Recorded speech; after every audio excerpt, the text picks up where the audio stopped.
Hello friends, welcome to current with Kishan sir. તો આપણે કંઈક ડિસેમ્બર મહિનાનું કરંટ અફેર્સ જોતા હતા, જેનો આપણે ઓલરેડી પાર્ટ 1 જોઈ ગયા છે, જેની અંદર આપણે 1 તારીખથી લઈને 15 ડિસેમ્બર સુધીનું કરંટ અફેર્સ જોઈ ગયા. તો આઈ હોપ સો તમે પાર્ટ 1 જોઈ લીધો હશે. આ છે એનો પાર્ટ 2, જેની અંદર આપણે 16 ડિસેમ્બરથી લઈને 31 ડિસેમ્બર સુધીનું કરંટ અફેર્સ જોઈશું. એટલે કે 2 ભાગની અંદર આપણે સંપૂર્ણ ડિસેમ્બર મહિનાનું કરંટ અફેર્સ પૂરું કરીશું. આની પીડીએફ તમને આપણી એપ્લિકેશનમાં ફ્રી સ્ટડી મટીરિયલમાં મળી જશે. ફ્રી સ્ટડી મટીરિયલની અંદર જશો તો ત્યાં તમને સ્માર્ટ કરંટ અફેર્સનો ફ્રી કોર્સ જોવા મળશે. એના ઉપર તમે ક્લિક કરશો એટલે મંથલી કરંટ અફેર્સની પીડીએફનું એક ફોલ્ડર જોવા મળશે. જેના ઉપર તમે ક્લિક કરશો તો તમને દરેક મંથની છેલ્લા જાન્યુઆરી 2023થી લઈને ડિસેમ્બર 2023 સુધીની બધી મંથલી કરંટ અફેર્સની પીડીએફ મળી જશે. સાથે સાથે તમને પ્રિન્ટ કાઢી શકો એવી પણ તમને પીડીએફ મળી જશે, જેને તમે ઇઝીલી આસાનીથી ફ્રીમાં ડાઉનલોડ કરીને એની પ્રિન્ટ પણ કાઢી શકો છો. એપ્લિકેશનની લિંક તમને ડિસ્ક્રિપ્શનની અંદર મળી જશે. સાથે સાથે હું જે પણ કરંટ ટોપિક લઉં છું, જે જીકેના વિડીયો લઉં છું, એની પણ પીડીએફ તમને ફ્રીમાં આપણી એપ્લિકેશનની અંદર મળી જશે. બીજી વસ્તુ કે આ આપણી નવી યુટ્યુબ ચેનલ છે કરંટ અફેર્સ માટેની, કરંટ વિથ કિશન સર. તો આને સબસ્ક્રાઇબ ન કરી હોય તો સબસ્ક્રાઇબ કરીને બાજુમાં બેલ આઇકન હશે એ દબાવી દેજો, જેથી કોઈ નવો વિડીયો અપલોડ કરું કરંટ અફેર્સનો તો એ તમારાથી મિસ ના થાય, નોટિફિકેશન તમને મળતી રહે અને વિડીયો તમે આસાનીથી તમે જોઈ શકો છો. ઓકે, તો શરૂઆત કરીએ છીએ 16 ડિસેમ્બરથી લઈને 31 ડિસેમ્બર સુધીનું કરંટ અફેર્સ. તો એમાં સૌથી પહેલા આપણે ગુજરાતની અંદર જેટલા પણ મહત્વપૂર્ણ કરંટ અફેર્સ બન્યા છે, તો ગુજરાતનું કરંટ અફેર્સ પહેલા સ્ટાર્ટિંગમાં જ આપણે પૂરું કરી લઈએ.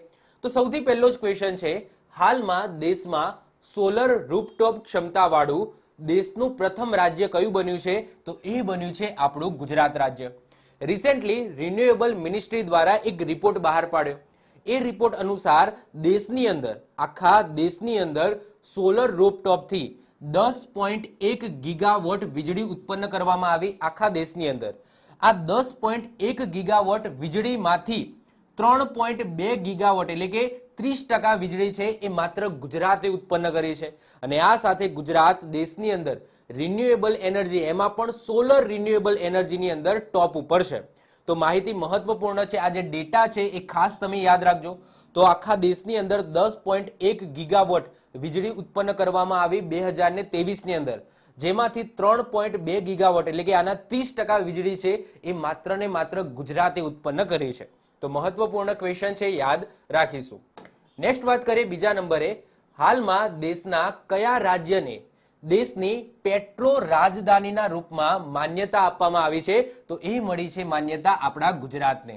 તમને ખબર જ છે કે ગુજરાતની અંદર જામનગરની અંદર દુનિયાની સૌથી મોટી ઓઇલ રિફાઇનરી ફેક્ટરી તમને જોવા મળશે, રિલાયન્સની.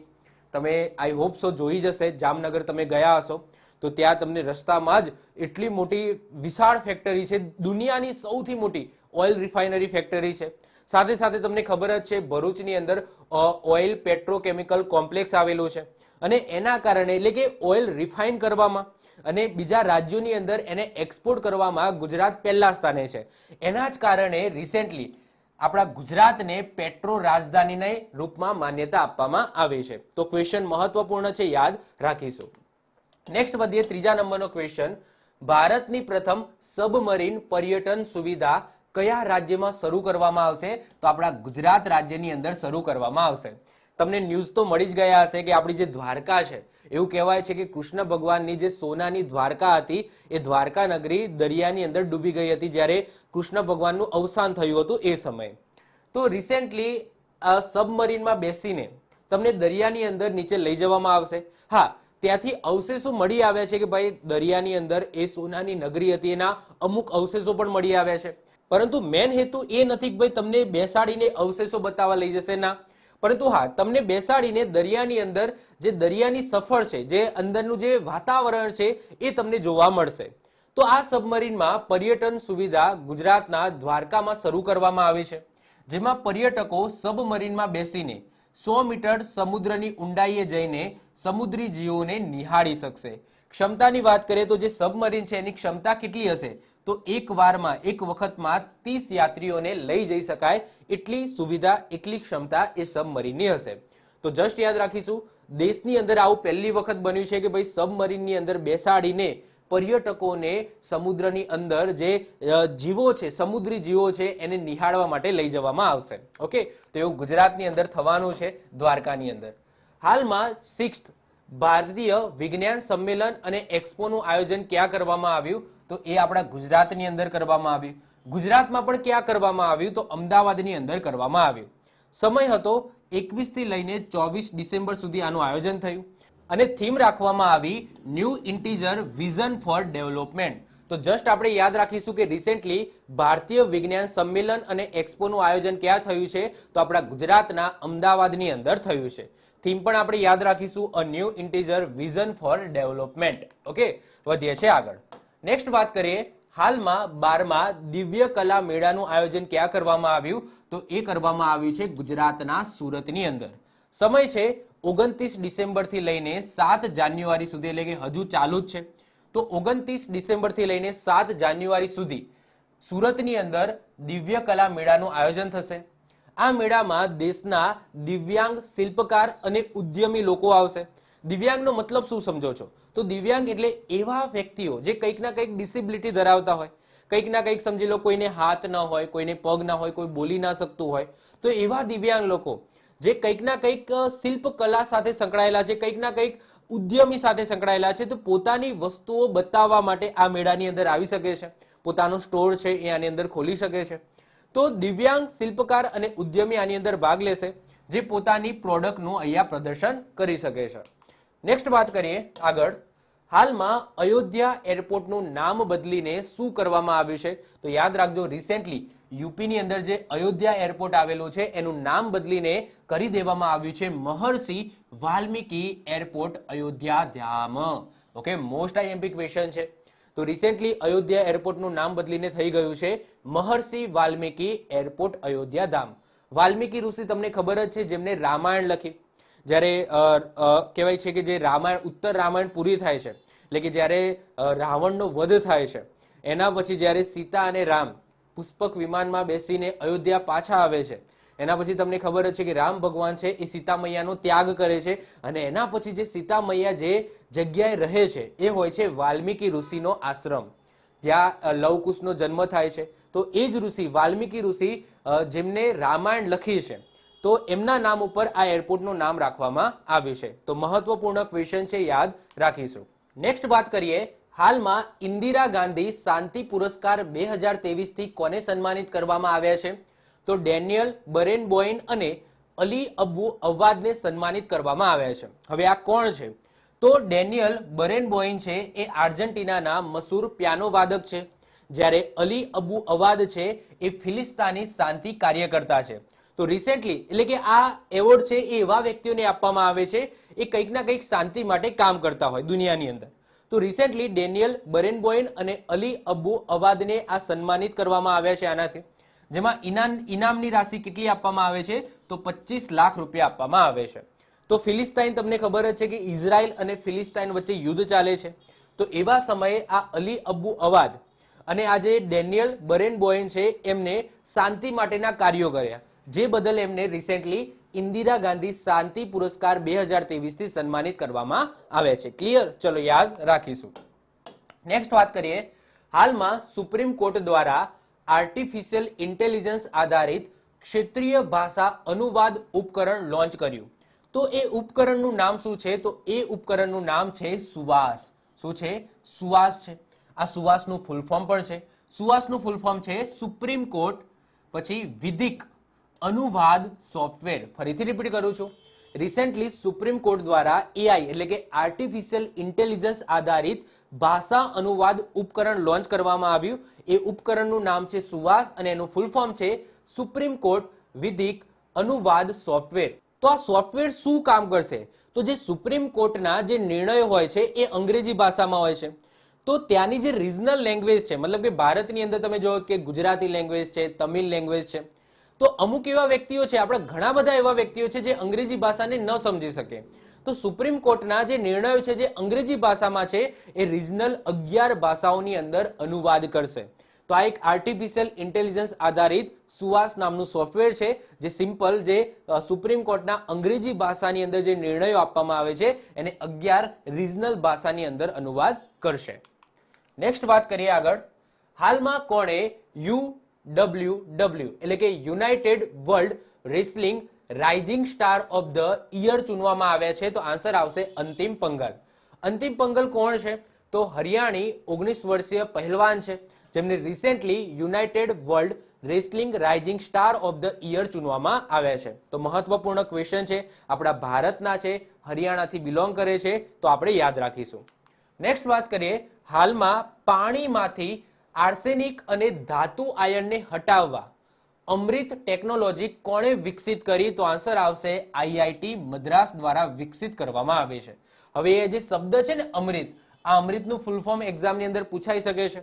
તો જો જે અહીંયા લખેલું છે એ જ છે, એટલે કે arsenic and metal removal by Indian technology એટલે કે અમૃત. ઓકે, તો રિસેન્ટલી આઈઆઈટી મદ્રાસ દ્વારા એક અમૃત ટેકનોલોજી વિકસિત કરવામાં આવી છે. એ શું કરશે?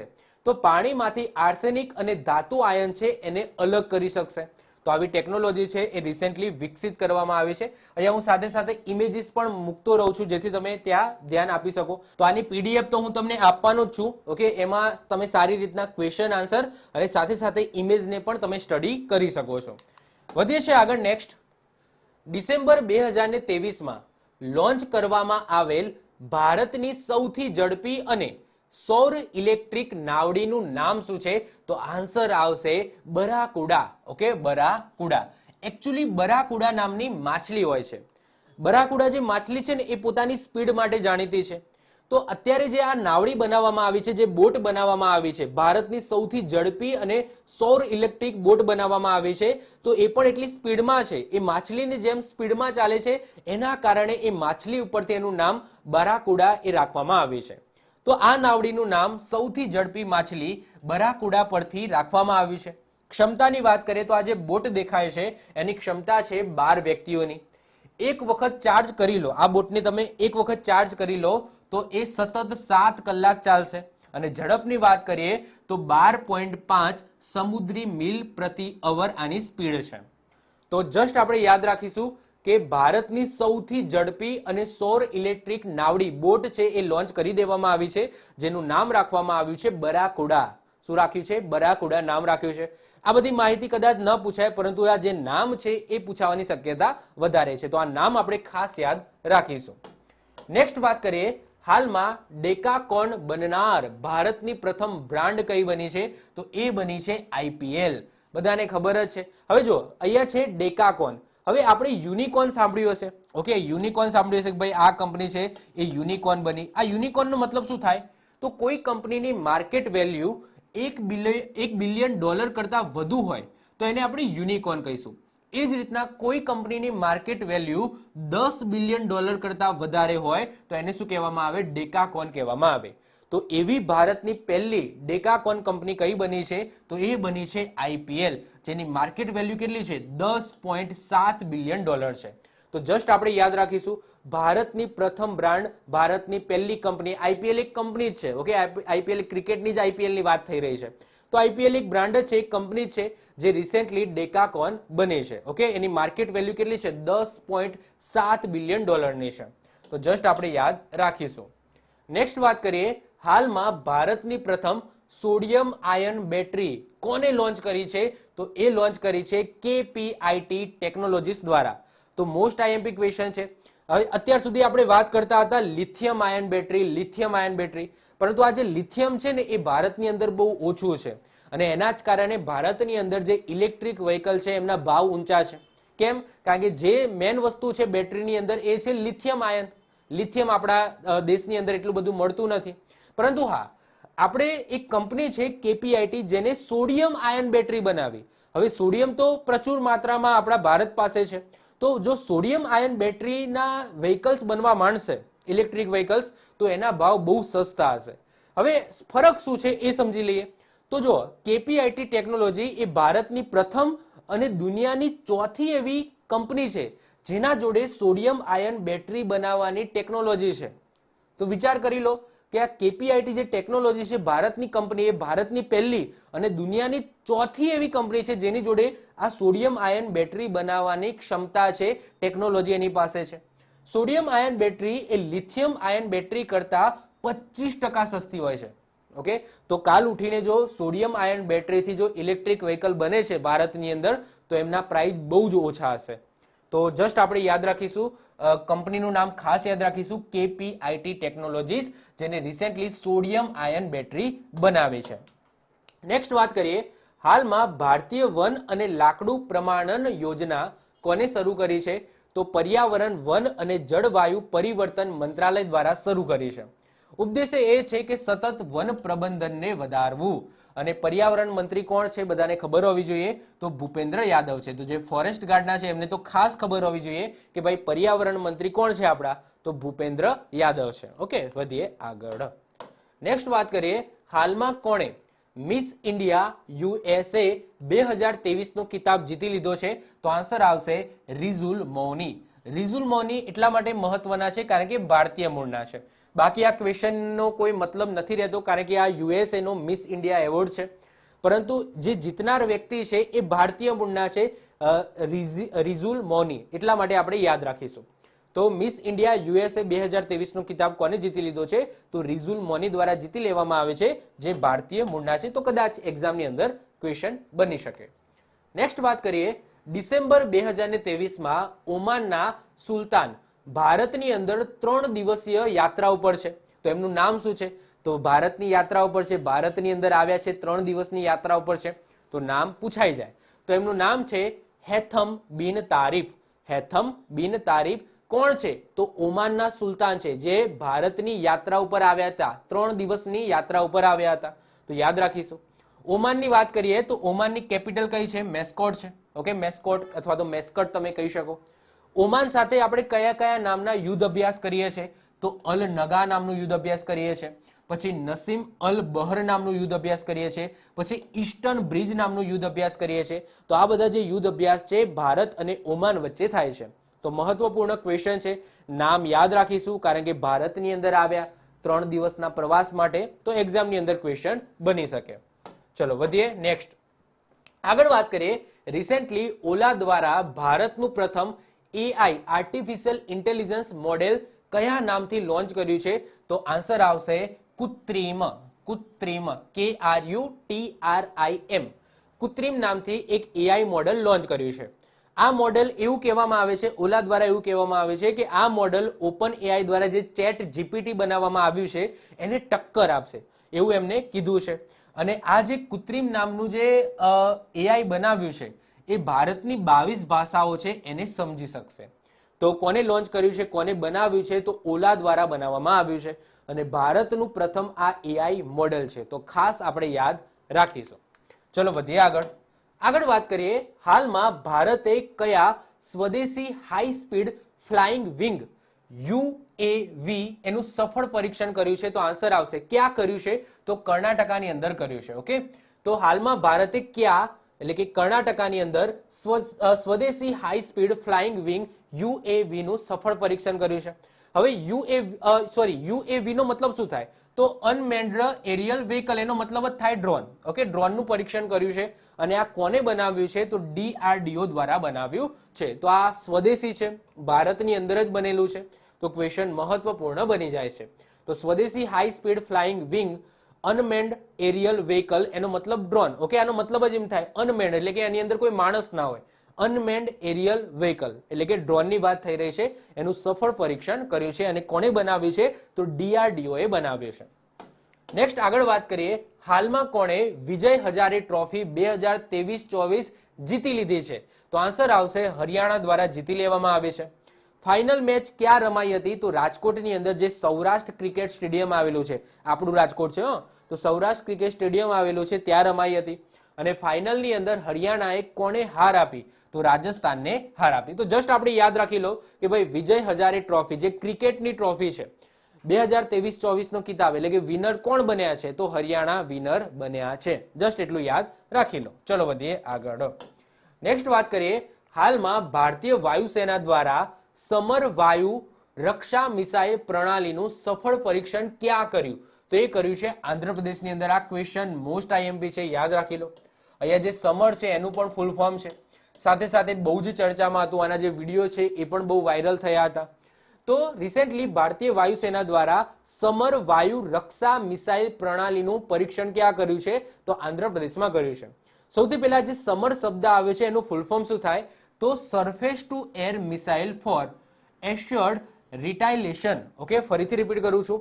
સમર છે, આ સમરનું ફૂલ ફોર્મ છે સરફેસ ટુ એર, એટલે કે સરફેસ ઉપરથી છોડવામાં આવશે અને એનું જે ટાર્ગેટ હશે એ ક્યાં હશે? હવામાં હશે. એ કોઈ પણ એરક્રાફ્ટ હોઈ શકે છે. તો surface to air missile for assured retaliation. હાલમાં ભારતીય વાયુસેના દ્વારા આ પરીક્ષણ કયા યુદ્ધ અભ્યાસ તમે કહી શકો એ અંતર્ગત કરવામાં આવ્યું છે, અથવા તો મિશન કહી શકો એ અંતર્ગત કરવામાં આવ્યું છે. તો અસ્ત્ર શક્તિ 2023 નું આયોજન થયું રિસેન્ટલી. કોના દ્વારા? ભારતીય વાયુસેના દ્વારા. આ યુદ્ધ અભ્યાસની અંદર આનું પરીક્ષણ કરવામાં આવ્યું છે. સાથે સાથે આ મિસાઇલ એટલી પાવરફુલ છે, તમે જોઈ શકો 2.5 મેક.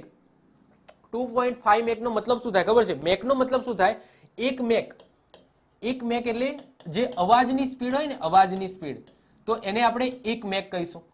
તો 2.5 મેક એટલે તમે સમજી શકો છો કે અવાજની સ્પીડથી અઢી ગણી સ્પીડ હોય એવી જે મિસાઇલ છે એને પણ એ તોડી પાડશે. તો આ મિસાઇલ 2.5 મેકની સ્પીડ ધરાવતી મિસાઇલને પણ નષ્ટ કરી શકે છે. આ સાથે સાથે આપણે એક બીજું પરીક્ષણ પણ કર્યું હતું. એક વિડીયો તમે જોયો હશે કે આ બાજુથી 4 કંઈક એરક્રાફ્ટ આવતા હતા અને આપણે એક સાથે 4 મિસાઇલ છોડીને 4 એરક્રાફ્ટને આપણે નષ્ટ કરી દીધા હતા. તો એ પણ આ જે અસ્ત્ર શક્તિ 2023 યુદ્ધ અભ્યાસ થયું એ અંતર્ગત જ એ વખતે જ પરીક્ષણ કર્યું હતું. એમાં જે મિસાઇલ હતી એ હતી આકાશ મિસાઇલ. તો એ યાદ રાખજો. આ સાથે આકાશ મિસાઇલ દ્વારા સિંગલ ફાયરિંગની અંદર 4 લક્ષ્યને નષ્ટ કરી દીધા. અને આકાશ મિસાઇલની રેન્જ પૂછાય તો કેટલી છે? 25 કિલોમીટરની રેન્જ છે. તો આ બે અલગ અલગ વસ્તુ છે. આ બંને પરીક્ષણ અસ્ત્ર શક્તિ 2023 અંતર્ગત કરવામાં આવે છે. તો એક આર્યું અને બીજી આ વસ્તુ પણ આપણે યાદ રાખીશું. આમાં શું યાદ રાખવાનું છે? સિંગલ ફાયરિંગની અંદર, એટલે કે વન શોટમાં જે 4 ટાર્ગેટ છે એને નષ્ટ કરી દીધા હતા. અને એમાં જે મિસાઇલ હતી એ હતી આકાશ મિસાઇલ. યાદ રાખીશું, જેની રેન્જ કેટલી છે? 25 કિલોમીટરની રેન્જ છે. ક્લિયર? ચલો વધીએ આગળ. નેક્સ્ટ વાત કરીએ. હાલમાં આંતરરાષ્ટ્રીય પ્રવાસી દિવસ ક્યારે મનાવવામાં આવ્યો? એટલે કે ઇન્ટરનેશનલ માઇગ્રન્ટ ડે ક્યારે મનાવવામાં આવ્યો છે? તો 18 ડિસેમ્બરે મનાવવામાં આવ્યો છે. થીમ રાખવામાં આવી છે એક્ટ ટુડે. શું રાખવામાં આવી છે? એક્ટ ટુડે રાખવામાં આવી છે. જ્યારે પ્રવાસી ભારતીય દિવસ ક્યારે મનાવવામાં આવે છે? જ્યારે ગાંધીજી ભારત પાછા આવ્યા હતા, તો એ 9 જાન્યુઆરીએ મનાવવામાં આવે છે. તો કન્ફ્યુઝ ના થતા, આ આંતરરાષ્ટ્રીય પ્રવાસી દિવસ છે. એટલે કે બીજા દેશમાંથી ભારતની અંદર અથવા તો કોઈ બીજા દેશની અંદર ગયા હોય, પોતાનો દેશ છોડીને બીજા દેશની અંદર ગયા હોય, તો એને આપણે માઇગ્રેટ કહીશું. તો એવા વ્યક્તિઓનો આ દિવસ છે જે 18 ડિસેમ્બરે આપણે મનાવીએ છીએ. થીમ રાખવામાં આવી છે એક્ટ ટુડે. ક્લિયર? ચલો વધીએ આગળ. નેક્સ્ટ વાત કરીએ. પ્રથમવાર આયોજિત ખેલો ઇન્ડિયા પેરા ગેમ્સમાં ટોપ ઉપર કોણ રહ્યું? તમને ખબર જ છે, આનો ક્વેશ્ચન આગળ આપણે જોઈ ગયા હતા કે ભાઈ ખેલો ઇન્ડિયા પેરા ગેમ્સનું આયોજન ભારતની અંદર પહેલી વખત થઈ રહ્યું છે. કઈ જગ્યાએ? નવી દિલ્હીની અંદર. જેની અંદર વિનર કોણ બન્યું છે? તો વિનર બન્યું છે હરિયાણા. હરિયાણાએ ટોટલ 105 મેડલ જીત્યા, જેમાં 40 ગોલ્ડ, 39 સિલ્વર અને 26 બ્રોન્ઝ છે. આ પહેલું જ સંસ્કરણ છે. પહેલી વખત જ આનું આયોજન થયું છે ભારતની અંદર. ક્યાં થયું છે? નવી દિલ્હીની અંદર. અને શુભંકર આપણે યાદ રાખીશું. શુભંકર શું રાખવામાં આવ્યું હતું? ઉજ્જવલા શુભંકર રાખવામાં આવ્યું છે. અહીંયા ખેલો ઇન્ડિયા પેરા ગેમ્સની વાત થાય છે. જો ખેલો ઇન્ડિયા યુથ ગેમ્સ થાય છે, ખેલો ઇન્ડિયા યુનિવર્સિટી પણ ગેમ્સ થાય છે, અને આ નવું શરૂ કર્યું ખેલો ઇન્ડિયા પેરા ગેમ્સ. ઓકે, યાદ રાખીશું. જે નવી દિલ્હીમાં પહેલું સંસ્કરણ આ સાલ આયોજિત થયું, જેમાં વિનર કોણ બન્યું છે, એટલે કે સૌથી વધારે મેડલ કોણે જીત્યા છે? તો હરિયાણા દ્વારા જીતવામાં આવે છે. અને શુભંકર યાદ રાખીશું, મેસ્કોટ યાદ રાખીશું, ઉજ્જવલા એ મેસ્કોટ છે. નેક્સ્ટ આગળ વાત કરીએ. હાલમાં પીએમ નરેન્દ્રભાઈ મોદીએ કાશી તમિલ સંગમના બીજા ચરણનું ઉદ્ઘાટન ક્યાં કર્યું? તો એ કર્યું છે વારાણસીની અંદર. તમને ખબર છે કે આપણા ગુજરાતની અંદર પણ તમિલ માટેનો કંઈક સંગમ થયો હતો. કઈ જગ્યાએ? જે પોરબંદરનો જે વિસ્તાર છે એ બાજુ, સોમનાથનો જે વિસ્તાર છે એ બાજુ, એટલે કે સૌરાષ્ટ્ર તમિલ સંગમનું આયોજન થયું હતું. તમને ખબર જ છે. એવો ને એવો જ કાશી તમિલ સંગમનું આયોજન થયું. કાશી ક્યાં આવેલું છે? બધાને ખબર છે, યુપી. યુપી અને તમિલ ક્યાં આવેલું છે? તમિલનાડુ ક્યાં આવેલું છે? તો એ તમને દક્ષિણ ભારતમાં જોવા મળશે. તો એવું જ વારાણસીની અંદર કાશી તમિલ સંગમનું બીજા ચરણનું રિસેન્ટલી ઉદ્ઘાટન કરવામાં આવ્યું છે. આનો મેન હેતુ એ જ છે કે ભાઈ ઉત્તર ભારત અને દક્ષિણ ભારતની જે સંસ્કૃતિ છે એને નજીક લાવવી. એ લોકો અહીંયા આવે, એ વારાણસીમાં આવે, દક્ષિણ ભારતથી તમિલ લોકો આવે, એ જાણી શકે, આપણી સંસ્કૃતિ જાણી શકે. સાથે સાથે અહીંયા જે પીએમ નરેન્દ્રભાઈ મોદી દ્વારા જે ભાષણ આપવામાં આવ્યું ત્યાં પણ એક એઆઈ ટેકનોલોજીનો ઉપયોગ થયો. એનો આગળ એક ક્વેશ્ચન આવશે જેમાં રિયલ ટાઈમમાં જે ભાષણ આપતા હતા એ તમિલ ભાષાની અંદર ડાયરેક્ટ કન્વર્ટ થઈને અહીંયાના જે તમિલ લોકો આવ્યા હતા ત્યાં દક્ષિણ ભારતથી એમને તમિલની અંદર એ ભાષણ સંભળાતું હતું. તો એવી પણ ટેકનોલોજી આ વખતે યુઝ કરવામાં આવી છે. એનો ક્વેશ્ચન પણ આગળ આવશે, એ વખતે આપણે જોઈશું. અને આ જે બધું થઈ રહ્યું છે, આ કાશી તમિલ સંગમ છે, સૌરાષ્ટ્ર તમિલ સંગમ છે, તો એની અંદર કયું મતલબ કે કઈ પહેલ અંતર્ગત આ બધા કાર્યક્રમો થાય છે? તો એક ભારત શ્રેષ્ઠ ભારત અંતર્ગત આ પહેલ શરૂ કરવામાં આવી છે. તો ઉપદેશે મેં તમને કહી દીધું કે ભાઈ ઉત્તર ભારત અને દક્ષિણ ભારતની જે સંસ્કૃતિ છે એને નજીક લાવવી. નેક્સ્ટ વાત કરીએ, ડિસેમ્બર 2023માં આંતરરાષ્ટ્રીય ગીતા મહોત્સવનું આયોજન ક્યાં કરવામાં આવ્યું? તો હરિયાણાની અંદર કરવામાં આવ્યું. નોર્મલી એ હરિયાણાની અંદર જ કરવામાં આવે છે. જે કુરુક્ષેત્ર છે, જ્યાં મહાભારતનું યુદ્ધ થયું હતું, તો ત્યાં જ નોર્મલી આંતરરાષ્ટ્રીય ગીતા મહોત્સવનું આયોજન કરવામાં આવે છે. ઉદ્ઘાટન કોને કર્યું છે? તો જગદીપ ધનખડ દ્વારા ઉદ્ઘાટન કરવામાં આવ્યું છે. થીમની વાત કરીએ તો થીમ રાખવામાં આવી વસુદેવ કુટુંબકમ, શ્રીમદ ભાગવત ગીતા ઓર વૈશ્વિક એકતા. આ થીમ રાખવામાં આવી. આંતરરાષ્ટ્રીય ગીતા મહોત્સવની શરૂઆત 1989માં થઈ હતી. આને રાષ્ટ્રીય ઉત્સવનો દરજ્જો 2002માં મળ્યો હતો અને આંતરરાષ્ટ્રીય સ્તરનો દરજ્જો છે એ 2016માં મળ્યો. એટલે કે સિમ્પલ નોર્મલી પહેલા કાર્યક્રમની શરૂઆત થઈ હતી, એના પછી 2002માં એને રાષ્ટ્રીય ઉત્સવનો દરજ્જો મળ્યો અને 2016માં એને આંતરરાષ્ટ્રીય સ્તરનો દરજ્જો મળ્યો. તો અત્યારે જે થાય છે એ આંતરરાષ્ટ્રીય ગીતા મહોત્સવ કહેવામાં આવે છે. અને નોર્મલી ક્યાં થતું હોય છે? તો કુરુક્ષેત્ર જે હરિયાણાનો જે પ્રદેશ છે ત્યાં થતું હોય છે. નેક્સ્ટ વાત કરીએ, હાલમાં પીએમ નરેન્દ્રભાઈ મોદીએ ક્યાં દુનિયાનું સૌથી મોટું યોગ સેન્ટર સર્વેદ મહામંદિર મહામંદિરનું ઉદ્ઘાટન કર્યું? તો આન્સર આવશે વારાણસી. તો આ મંદિરમાં કોઈ મૂર્તિ નહીં હોય. જો આ મંદિર તમે જોઈ શકો છો, આ કહેવામાં આવે છે મહામંદિર, પણ આ મંદિરની અંદર કોઈ મૂર્તિ નહીં હોય. સિમ્પલ તમારે જવાનું છે, ત્યાં ધ્યાન ધરવાનું છે અને ત્યાં તમારે આત્મજ્ઞાન પ્રાપ્ત કરવાનું છે. એટલે કે ત્યાં કોઈ મૂર્તિ નહીં જોવા મળે, તમારે તમારી જાતને ત્યાં જઈને ઓળખવાની છે. તો આ મંદિરમાં કોઈ મૂર્તિ નથી. અહીંયા બ્રહ્મ જ્ઞાન પ્રાપ્તિ માટે યોગ સાધના કરવામાં આવશે. અહીં સંત સદાફલ મહારાજની 135 ફૂટ ઊંચી પ્રતિમાનું પણ અનાવરણ કરવામાં આવ્યું છે. આંતરરાષ્ટ્રીય યોગ દિવસ ક્યારે મનાવવામાં આવે છે? તો 21 જૂને મનાવવામાં આવે છે. તો જસ્ટ યાદ રાખજો, પીએમ નરેન્દ્રભાઈ મોદીએ દુનિયાનું સૌથી મોટું યોગ સેન્ટર સર્વેદ મહામંદિર, ઓકે, સર્વેદ મહામંદિરનું એનું ઉદ્ઘાટન કર્યું છે વારાણસીની અંદર. ઓકે, ચલો વધીએ આગળ. નેક્સ્ટ વાત કરીએ, હાલમાં અલ્પસંખ્યક અધિકાર દિવસ એટલે કે માઇનોરિટી રાઇટ્સ ડે ક્યારે મનાવવામાં આવ્યો? તો 18 ડિસેમ્બરે મનાવવામાં આવ્યો. જેની થીમ રાખવામાં આવી સેલિબ્રેટિંગ ડાયવર્સિટી એન્ડ ઇન્ક્લુઝન. ફરીથી રિપીટ કરું છું, રિસેન્ટલી માઇનોરિટી રાઇટ્સ ડે એટલે કે અલ્પસંખ્યક અધિકાર દિવસ ક્યારે મનાવવામાં આવ્યો? 18 ડિસેમ્બરે મનાવવામાં આવ્યો. જેની થીમ રાખવામાં આવી celebrating diversity and inclusion. Okay, વધીએ આગળ. નેક્સ્ટ વાત કરીએ, હાલમાં આંતરરાષ્ટ્રીય હોકી ફેડરેશન દ્વારા કોણે best player of the year award આપવાની ઘોષણા કરી છે? તો આન્સર આવશે હાર્દિક સિંહ. જ્યારે best goalkeeper of the year માટે કોને ચૂનવામાં આવ્યા છે? તો સવિતા પુનિયાને ચૂનવામાં આવે છે. તો જસ્ટ આપણે યાદ રાખીશું, બીજા ઘણા બધા એવોર્ડ છે, પરંતુ આપણે ખાલી ઇન્ડિયન પ્લેયર્સને આપવામાં આવે છે એ જ ખાલી યાદ રાખીશું. તો આંતરરાષ્ટ્રીય હોકી ફેડરેશન દ્વારા બેસ્ટ પ્લેયર ઓફ ધ યરનો એવોર્ડ હાર્દિક સિંહને જાય છે અને ગોલકીપર ઓફ ધ યરનો એવોર્ડ સવિતા પુનિયાને જાય છે. બીજા બધા હોકીને લઈને એવોર્ડ છે, પરંતુ એ વિદેશી પ્લેયર્સને આપવામાં આવે છે, જે આપણે યાદ રાખવાની જરૂર નથી. ઓકે, વધીએ આગળ. નેક્સ્ટ વાત કરીએ, હાલમાં કોણે મેજર ધ્યાનચંદ ખેલ રત્ન પુરસ્કાર 2023 માટે ચૂનવામાં આવ્યા છે? તો આન્સર આવશે ચિરાગ શેટ્ટી અને સાત્વિક સાઈરાજ. આ જોડી કમાલને છે. ઓકે, ઘણા બધા મેડલ્સ આ જોડીએ જીત્યા છે. તો સાત્વિક સાઈરાજ અને ચિરાગ શેટ્ટી, જેમને ભારતનો સૌથી મોટો ખેલ પુરસ્કાર મેજર ધ્યાનચંદ ખેલ રત્ન પુરસ્કાર આપવામાં આવશે.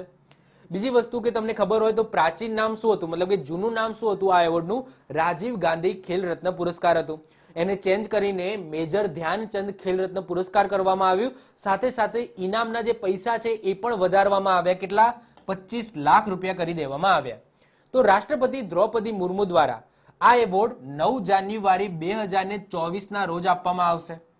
ખેલ જગતનો આ સૌથી મોટો એવોર્ડ છે, પરંતુ ભારતનો, તો ભારત ખેલ જગતનો સૌથી મોટો એવોર્ડ છે મેજર ધ્યાનચંદ ખેલ રત્ન પુરસ્કાર. મેજર ધ્યાનચંદ તમને ખબર જ છે, હોકીના જાદુગર તરીકે ઓળખાય છે, તો એમના નામ ઉપર આ એવોર્ડ્સનું નામ રાખવામાં આવ્યું છે. તો કોને મળશે યાદ રાખીશું, very very important, Chirag Shetty અને સાત્વિક સાઈરાજને મળશે. ઓકે, તમારા માટે એક ક્વેશ્ચન કે ચિરાગ શેટ્ટી અને સાત્વિક સાઈરાજ એ કઈ રમત સાથે સંકળાયેલા છે? આ ઇમેજની અંદર જ તમે ધ્યાનથી જોશો તો તમને આન્સર મળી જશે, પરંતુ તમે કોમેન્ટ કરો કે ભાઈ ચિરાગ શેટ્ટી અને સાત્વિક સાઈરાજ છે એ કઈ રમત સાથે સંકળાયેલા છે. ચલો વધીએ આગળ. નેક્સ્ટ વાત કરીએ, હાલમાં સંયુક્ત રાષ્ટ્રએ કયા વર્ષને આંતરરાષ્ટ્રીય કેમેલ-ડીઝ વર્ષ ઘોષિત કર્યું છે? તો આન્સર આવશે 2024. તમને ખબર છે કે ભાઈ 2023નું વર્ષ છે એ યુનાઇટેડ નેશન એટલે કે સંયુક્ત રાષ્ટ્ર દ્વારા શું કર્યું હતું? મિલેટ્સ ઈયર તરીકે ઘોષિત કર્યું હતું. બધાને ખબર છે મિલેટ્સનો મતલબ થાય બાજરી અથવા તો મોટા દાણાવાળું અનાજ. હવે 2024નું જે વર્ષ છે એ યુનાઇટેડ નેશન દ્વારા આંતરરાષ્ટ્રીય કેમેલ-ડીઝ તરીકે ઘોષિત કર્યું છે. હવે આ કેમેલ-ડીઝ એટલે જે કેમેલ શબ્દ છે, કેમેલનો મતલબ થાય ઊંટ. યસ, તો અહીંયા ઊંટ માટેનું જ વર્ષ ઘોષિત કરવામાં આવ્યું છે 2024. કેમ ભાઈ? તો દુનિયાભરમાં લોકોના જીવનમાં ઊંટના મહત્વને સમજાવવા. ઊંટની અંદર તમે જુઓ કે ઊંટ છે એ ભાર ખેંચવા માટે એમનો ઉપયોગ થાય છે. ઊન માટે, ઊન ટાઈપના, મતલબ કે જો દુનિયાની અંદર તમે જોશો ને તો ઘણા બધા પ્રકારના ઊંટ જોવા મળશે. લામા કરીને એક અલગ ઊંટ આવે છે. આપણા ગુજરાતની અંદર અલગ ઊંટ જોવા મળે છે. તમે દક્ષિણ ભારતની અંદર જાઓ તો ત્યાં અલગ ઊંટ જોવા મળે છે. જુદા જુદા દેશોની અંદર અલગ અલગ ટાઈપના ઊંટ જોવા મળે છે. તો એ બધા ઊંટોની વાત થઈ રહી છે. તો જે ભાર ઊંચો કરવા માટે, દૂધ માટે, ઊન માટે ઘણા બધી વસ્તુથી આ ઊંટ છે એ લોકોને મદદરૂપ થાય છે. તો એ ઊંટનું મહત્વ સમજાવવા માટે યુનાઇટેડ નેશન દ્વારા આજે 2024નું વર્ષ છે એ ઊંટને સમર્પિત છે, એટલે કે આંતરરાષ્ટ્રીય કેમેલ-ડીઝ વર્ષ તરીકે ઘોષિત કર્યું છે. જસ્ટ આપણે યાદ રાખીશું. નેક્સ્ટ વાત કરીએ, મોસ્ટ આઈએમપી ક્વેશ્ચન, આઈપીએલ 2024ની બોલીમાં આઈપીએલના ઇતિહાસના સૌથી મોંઘા ખેલાડી કોણ બન્યા છે? તો એ બન્યા છે મિચેલ સ્ટાર્ક. તો મિચેલ સ્ટાર્ક જે ઓસ્ટ્રેલિયાના ખેલાડી છે, જેને આપણી IPL team Kolkata night riders દ્વારા 24.75 કરોડની અંદર ખરીદી લેવામાં આવે છે. તમને ખબર છે ખેલાડીઓની હરાજી થાય છે, જેમાં જે પણ ટીમ ઊંચી બોલી બોલે છે તો પછી એ પ્લેયર એ ટીમની અંદર જતા રહે છે. તો મિચેલ સ્ટાર્ક, આ મિચેલ સ્ટાર્ક ઓસ્ટ્રેલિયાના પ્લેયર છે જેમને કોલકાતા નાઇટ રાઇડર્સ દ્વારા 24.75 કરોડની અંદર ખરીદ્યા છે, જે આઈપીએલના ઇતિહાસના સૌથી મોંઘા ખેલાડી બન્યા છે. તો ક્વેશ્ચન મહત્વપૂર્ણ છે, યાદ રાખીશું. નેક્સ્ટ વાત કરીએ, હાલમાં 5મો ટેનિસ પ્રીમિયર લીગ 2023નો કિતાબ કોને જીત્યો છે? તો બેંગલુરુ માવેરીવર્સ દ્વારા જીતી લેવામાં આવ્યો છે. જે રીતના આઈપીએલ ની અંદર પાછળ લખાય છે ને કોલકાતા નાઇટ રાઇડર્સ, પછી ચેન્નઈ સુપર કિંગ, એ રીતના આમાં પણ પાછળ આ રીતના નામ લખાતા હોય છે ટીમની પાછળ. તો બેંગલુરુ માવેરીવર્સ દ્વારા ટેનિસ પ્રીમિયર લીગ 2023નો કિતાબ જીતી લીધો છે. ફાઇનલમાં કોને હાર આપી? તો બંગાળ વિઝાર્ડ્સને હાર આપી છે. તો જસ્ટ આપણે યાદ રાખી લઈશું કે ભાઈ ટેનિસ પ્રીમિયર લીગ 2023નો કિતાબ કોને જીત્યો? તો બેંગલુરુ માવેરીવર્સ દ્વારા જીતવામાં આવ્યો છે. નેક્સ્ટ વાત કરીએ, હાલમાં કોણે most IMP question, most IMP question 5 star કરું છું. હાલમાં કોણે હિન્દી ભાષા માટે સાહિત્ય અકાદમી એવોર્ડ 2023થી સન્માનિત કરવામાં આવે છે? તો આન્સર આવશે સંજીવ. કદાચ હિન્દી ભાષાનો ન પૂછાય તો કઈ નહીં, પરંતુ આપણા ગુજરાતી ભાષાનું ખાસ કરીને પૂછાઈ જાય. તો જો હિન્દી ભાષાનું કહી દઉં તો હિન્દી ભાષાનો કોને મળ્યો છે? સંજીવને મળ્યો છે. એમનું ઉપન્યાસ છે મુझे પહેચાનો, એ માટે એમને આ એવોર્ડ આપવામાં આવ્યો છે.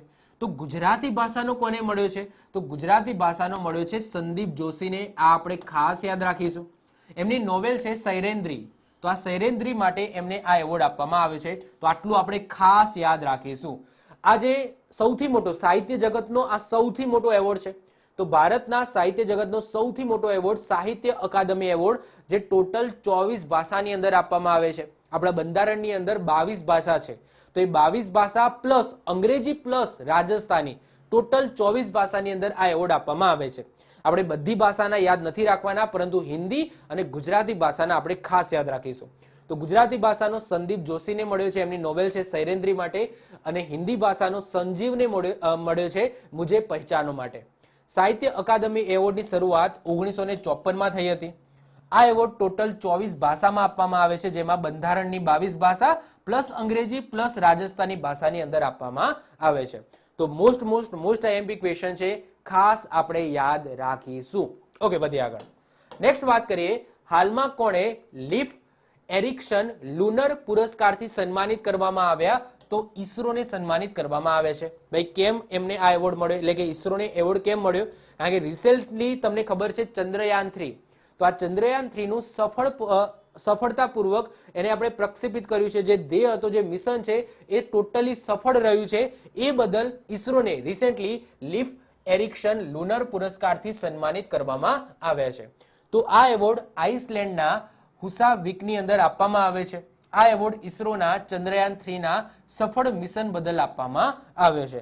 આ એવોર્ડ છે એ અંતરિક્ષની અંદર કોઈ સફળતાપૂર્વક કંઈક કામ થાય છે, કંઈક ચંદ્રને લઈને કંઈક સફળતાપૂર્વક કામ થાય છે, અથવા તો કંઈક ભૌગોલિક ઘટનાની અંદર કંઈક સફળતાપૂર્વક કોઈક દેશ કામ કરે છે, તો એ દેશની એ સંસ્થાને આ એવોર્ડ આપવામાં આવે છે. નેક્સ્ટ વાત કરીએ આગળ. હાલમાં રેસલિંગ ફેડરેશન ઓફ ઇન્ડિયાના નવા અધ્યક્ષ કોણ બન્યા છે? તો સંજય સિંહ બન્યા છે. હવે આ તો તમને ખબર જ હશે. જે આના અગાઉ હતા એ કોણ હતા? બ્રિજભૂષણ હતા. એ બહુ ચર્ચામાં રહ્યા, તમને ખબર છે. એમના વિરુદ્ધ ઘણા બધા આંદોલન થયા, યૌન શોષણનો પણ આરોપ લગાવવામાં આવ્યો હતો. તો એ હવે અત્યારે નથી રહ્યા. હવે રેસલિંગ ફેડરેશન ઓફ ઇન્ડિયાના નવા અધ્યક્ષ કોણ બન્યા છે? તો યાદ રાખજો, સંજય સિંહ બન્યા છે. કોણ બન્યા છે? સંજય સિંહ બન્યા છે. આગળ વાત કરીએ, ભારતના 2024ના પ્રજાસત્તાક દિવસ ઉપર મુખ્ય અતિથિના રૂપમાં કોણ આવશે? તો એમેલિયન મેક્રોન આવશે. તો એમેલિયન મેક્રોન કોણ છે? તો ફ્રાન્સના પ્રેસિડેન્ટ છે એમેલિયન મેક્રોન, જે મુખ્ય અતિથિના રૂપમાં આવશે. હવે આગળ મેં આનો એક ક્વેશ્ચન કરાવ્યો હતો, આઈ થિંક 2-3 મહિના પહેલા, જે વખતે આપણે યુએસએના પ્રેસિડેન્ટ જો બાઇડનને બોલાવવાના હતા, પરંતુ જો બાઇડને ના પાડી, ભાઈ કંઈક કામ છે, ભાઈ નહીં આવું, કશો વાંધો નહીં. ઓકે, તો આપણે ફ્રાન્સના જે પ્રેસિડેન્ટ છે એમેલિયન મેક્રોન, એમને આપણે ઇન્વાઇટ કર્યા છે. 2024નો જે પ્રજાસત્તાક દિવસ આવશે, એટલે કે 26મી જાન્યુઆરી 2024ના રોજ એમેલિયન મેક્રોન, જે ફ્રાન્સના પ્રેસિડેન્ટ છે, એ મુખ્ય અતિથિના રૂપમાં ભારત આવશે. તો મહત્વપૂર્ણ ક્વેશ્ચન છે, યાદ રાખજો, જો બાઇડન આવવાના નથી. નેક્સ્ટ વાત કરીએ, હાલમાં કયા એઆઈ દ્વારા, એઆઈ એટલે આર્ટિફિશિયલ ઇન્ટેલિજન્સ દ્વારા પ્રધાનમંત્રી નરેન્દ્રભાઈ મોદીના ભાષણોને ભારતીય ભાષાઓની અંદર અનુવાદ કર્યું? તો આન્સર આવશે ભાષિણી એઆઈ. તો ભાષિણી એઆઈ આર્ટિફિશિયલ ઇન્ટેલિજન્સ, તમને આગળ મેં વાત કરી એમ કે વારાણસીની અંદર જે તમિલ સંગમ થઈ રહ્યો છે, કાશી તમિલ સંગમ થઈ રહ્યો છે, જેની અંદર તમિલ લોકો પણ આવ્યા હતા. તો એમાં અમુક એવા તમિલ લોકો હતા જેમને હિન્દી ન પણ આવડતું હોય, એમને તમિલ ભાષા જ આવડતી હોય. તો એમને જ્યારે એ ભાષણ આપતા હતા, તો ઓન ધ સ્પોટ રિયલ ટાઈમમાં એ જે અનુવાદ છે, આ જે ભાષિણી આર્ટિફિશિયલ ઇન્ટેલિજન્સ છે, એ ઓન ધ સ્પોટ રિયલ ટાઈમમાં નરેન્દ્રભાઈ મોદીનું જે હિન્દી ભાષણ છે એને તમિલ ભાષાની અંદર એ અનુવાદ કરતી હતી. તો આ આર્ટિફિશિયલ ઇન્ટેલિજન્સ છે. તો હાલમાં વારાણસીમાં આયોજિત કાશી તમિલ સંગમ પર પીએમ નરેન્દ્રભાઈ મોદીના હિન્દી ભાષણને રિયલ ટાઈમમાં તમિલ ભાષાની અંદર અનુવાદ કર્યું. તો મહત્વપૂર્ણ આર્ટિફિશિયલ ઇન્ટેલિજન્સ છે ભાષિણી.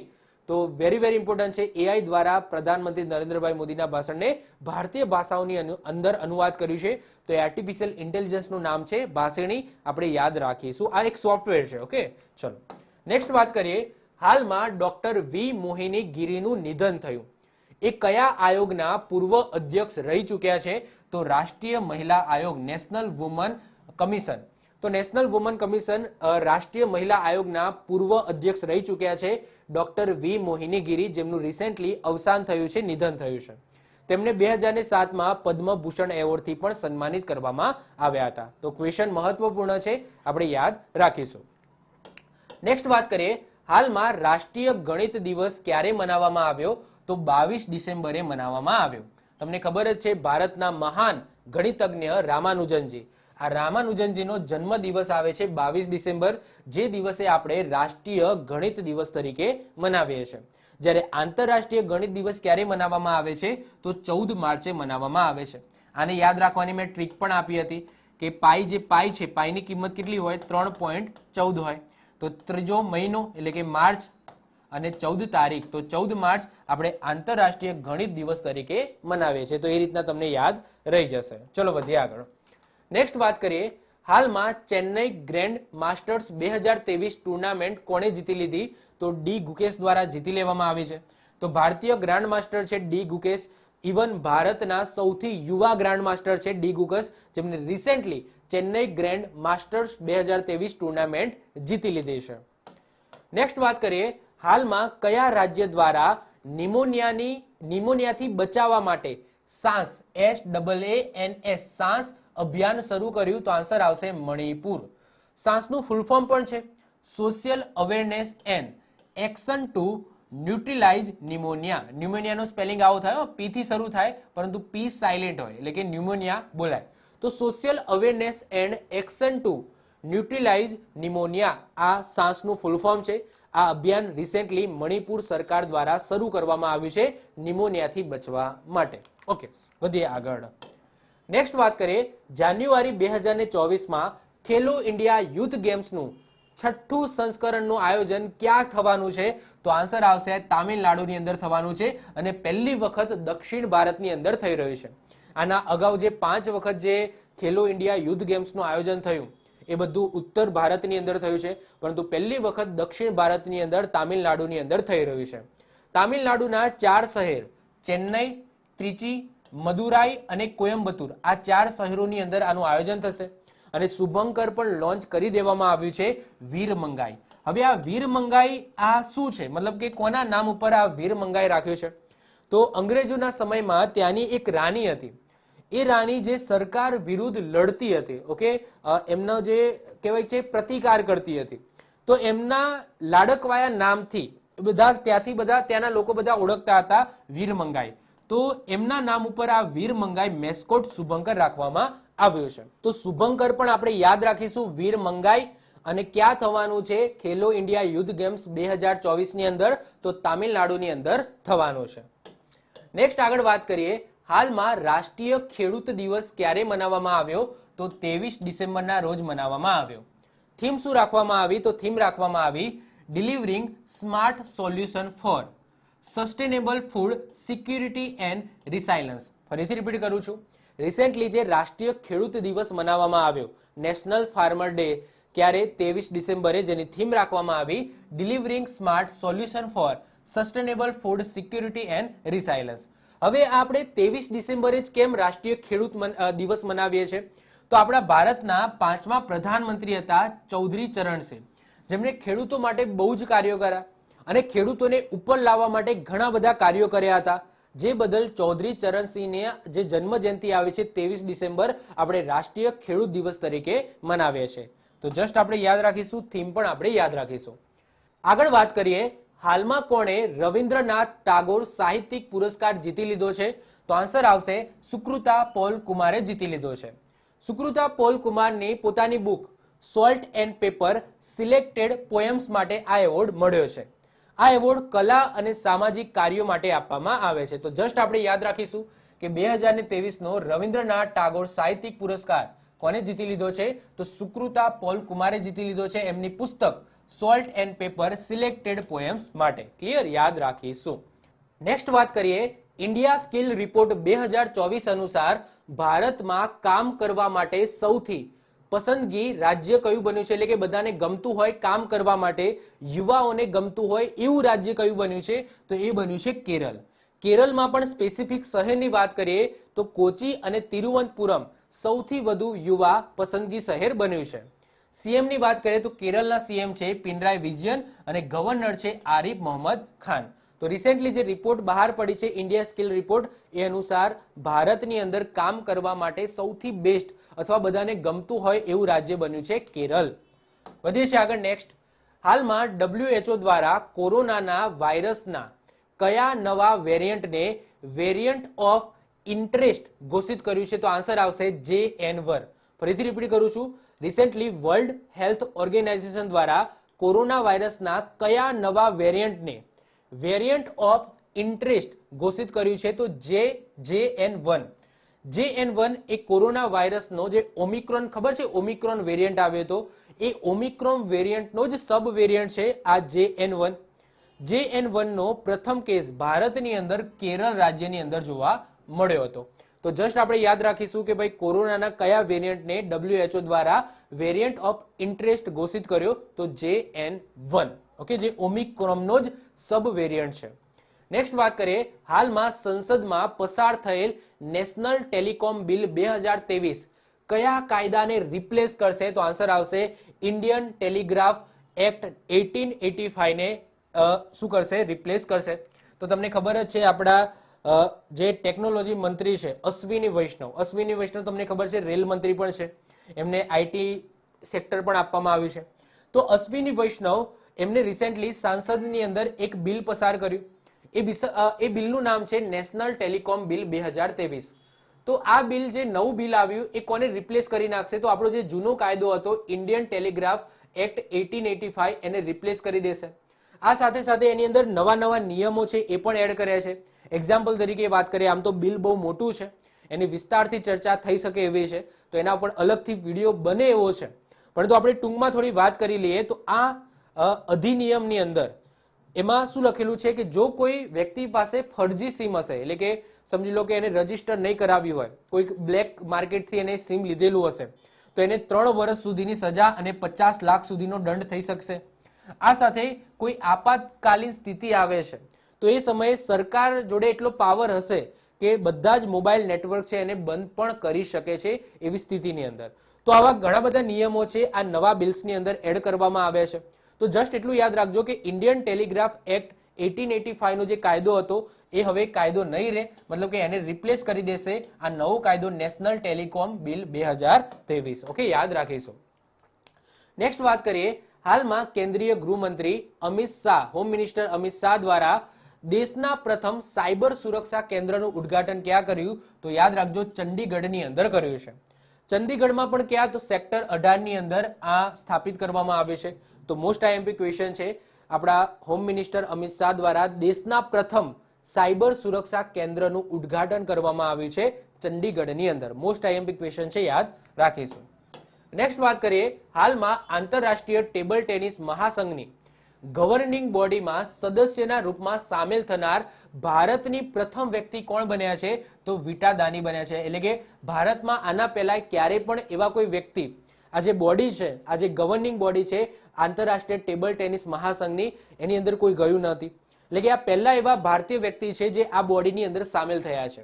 તો જસ્ટ યાદ રાખીશું, આંતરરાષ્ટ્રીય ટેબલ ટેનિસ મહાસંઘની ગવર્નિંગ બોડીની અંદર સદસ્યના રૂપમાં નિયુક્ત થનાર અથવા તો સામેલ થનાર પ્રથમ ભારતીય વ્યક્તિ કોણ બન્યા છે, વિટા દાની બન્યા છે. નેક્સ્ટ વાત કરીએ, હાલમાં કયા એરપોર્ટના T2 ટર્મિનલને યુનેસ્કો દ્વારા સૌથી સુંદર એરપોર્ટના રૂપમાં માન્યતા મળી, તો આન્સર આવશે કેમ્પેગોડા આંતરરાષ્ટ્રીય એરપોર્ટ બેંગલુરુ.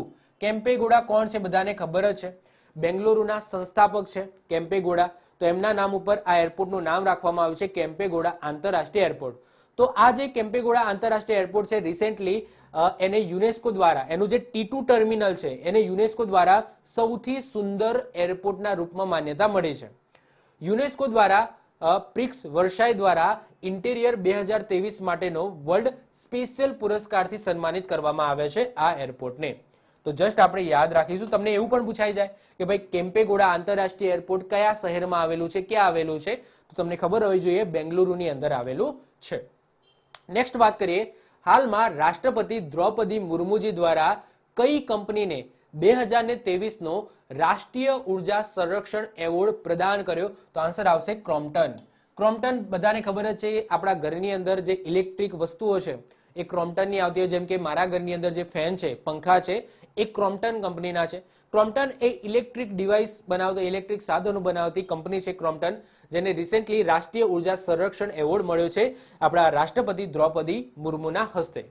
તો આ એવોર્ડ ક્રોમ્પ્ટનની product storage water heater, specific એક પ્રોડક્ટ છે એના બદલ એમને આ એવોર્ડ મળ્યો છે. સ્ટોરેજ વોટર હીટર ક્રોમ્પ્ટનનું છે, જે બદલ આ એવોર્ડ આપવામાં આવ્યો છે. નેક્સ્ટ વાત કરીએ, હાલમાં વિશ્વ ભારતીના શોધકર્તા દ્વારા શોધવામાં આવેલ નવા બેક્ટેરિયાનું નામ કોના નામ ઉપર રાખવામાં આવ્યું છે, તો રવિન્દ્રનાથ ટાગોરના નામ ઉપર રાખવામાં આવ્યું છે. તમને એવું થતું હશે કે મહાન રવિન્દ્રનાથ ટાગોરના નામ ઉપર એક બેક્ટેરિયાનું નામ રાખ્યું, પરંતુ આ બેક્ટેરિયા એક ખરાબ બેક્ટેરિયા નથી. જે વનસ્પતિના વૃદ્ધિ માટે જવાબદાર હોય એવા સારા બેક્ટેરિયા છે.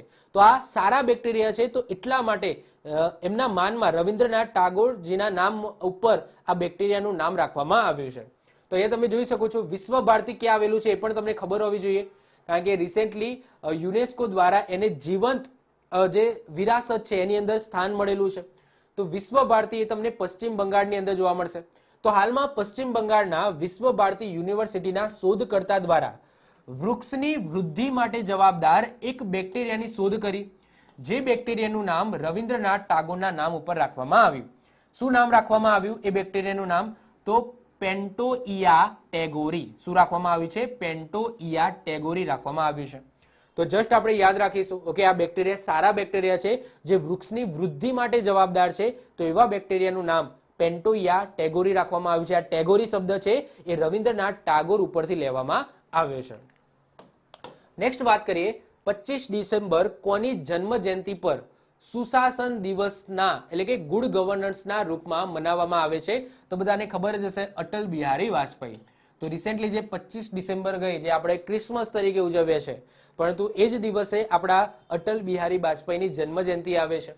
તો એમની જન્મ જયંતિ ઉપર આપણે સુશાસન દિવસ એટલે કે ગુડ ગવર્નન્સ ડે તરીકે આપણે મનાવીએ છીએ. આ વર્ષે આપણે અટલજીની કયા નંબરની જન્મ જયંતિ ઉજવી? તો 99મા નંબરની જન્મ જયંતિ ઉજવી. અને સુશાસન દિવસની શરૂઆત આપણે ક્યારથી કરી? તો 2014 થી કરી. 2014 થી આપણે દર વર્ષે 25 ડિસેમ્બર ગુડ ગવર્નન્સ ડે સુશાસન દિવસ તરીકે મનાવીએ છીએ. નેક્સ્ટ વાત કરીએ, હાલમાં ક્યાં પ્રથમ આંતરરાષ્ટ્રીય સંઘ ફોરમનું આયોજન કરવામાં આવ્યું? તો બિહારના બોધગયાની અંદર કરવામાં આવ્યું. જે પહેલું સંસ્કરણ છે એટલા માટે આપણે ખાસ યાદ રાખીશું. આ સંસ્કરણની અંદર દુનિયાના 2000 થી પણ વધારે વિદ્વાનોએ આની અંદર પાર્ટિસિપેટ કર્યું છે. જેનું ઉદ્ઘાટન કોને કર્યું છે? તો દલાઈ લામાએ કર્યું છે. દલાઈ લામા તમને ખબર જ છે કોણ છે? તો જે તિબ્બતિયન લોકો છે, જે ભારતની અંદર શરણાર્થી તરીકે રહે છે, જે આવે છે ને આપણે આજુબાજુ જે સ્વેટર ને બધું સેલ કરવા માટે આવે છે, વેચવા માટે આવે છે તંબુ બાંધીને, તો એ કોણ છે? તો એ રેફ્યુજી છે. ત્યાં લખેલું પણ હોય છે, ઓકે, તિબેટિયન રેફ્યુજી છે અમે. તો એ તિબ્બતથી આવે છે. ચાઇનાએ તિબ્બત ઉપર જ્યારે આક્રમણ કર્યું હતું ત્યારે તિબ્બતથી ભાગીને આપણા દેશની અંદર શરણાર્થી તરીકે અત્યારે પણ રહે છે. તો એમના મેન ગુરુ છે દલાઈ લામા. તો એમને ઉદ્ઘાટન કર્યું છે આ જે કોન્ફરન્સ થઈ, આ જે ફોરમ થઈ એનું. ઓકે, તો જસ્ટ આપણે યાદ રાખીશું, જેમાં આ 3 દિવસ ચાલતા આ કાર્યક્રમની અંદર દુનિયાના 2000+ વિદ્વાનોએ આની અંદર પાર્ટિસિપેટ કર્યું છે. અને આ સંસ્કરણ પહેલું છે, પહેલી વખત આનું આયોજન થયું છે અને ઇન્ટરનેશનલ સ્તરનું આ ફોરમ છે, એટલા માટે આપણે ખાસ યાદ રાખીશું. નેક્સ્ટ વાત કરીએ, હાલમાં પ્રથમ દિવ્યાંગ ખેલ પુરસ્કારમાં સર્વશ્રેષ્ઠ મહિલા એથ્લેટ્સનો પુરસ્કાર કોણે જીત્યો છે? તો શીતલ દેવી દ્વારા જીતવામાં આવે છે. શીતલ દેવી બહુ ચર્ચામાં છે. પેરા આર્ચરી પ્લેયર છે, તીરંદાજી સાથે સંકળાયેલા છે.